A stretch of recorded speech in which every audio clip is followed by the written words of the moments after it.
در ناحیه‌ای به نام میر سعید علی حمدانی روزنامه ناحیوی ظفر روز 27 میلیون صحیفه‌هایش پورا با موضوع 20 سالگی وحدت ملی بخشیده شدند.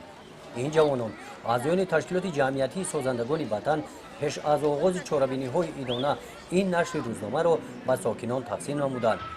در این ناحیه شهرتمند فرهنگی ساکنان با روحیه بلند افتخار وطنداری 20 سالگی وحدت ملی را استقبال گرفتند.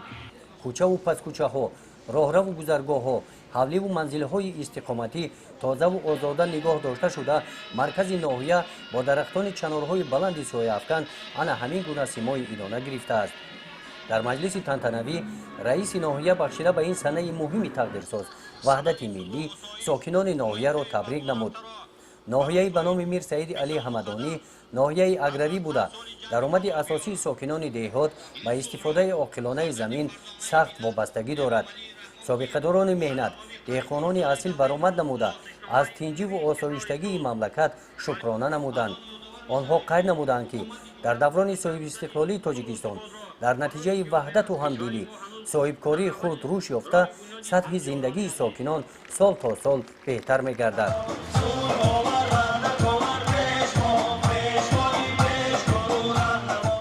بعد جنبست مجلس تنتنوی در قسمت فرهنگی چهاربینی کارمندان شعبه فرهنگی ناحیه با جلب خوانندگان مؤسسه‌های تحصیلات میانه عمومی با برنامه ادانه کنسرتی برآمد نمودند.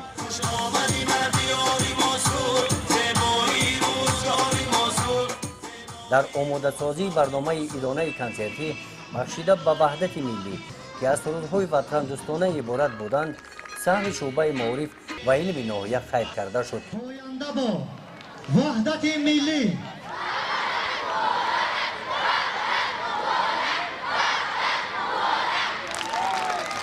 گزارش خواجه نظری خدای نظر ظهوروف از ناحیه به نام میر سعید علی حمدانی برای برنامه اطلاعاتی نوید.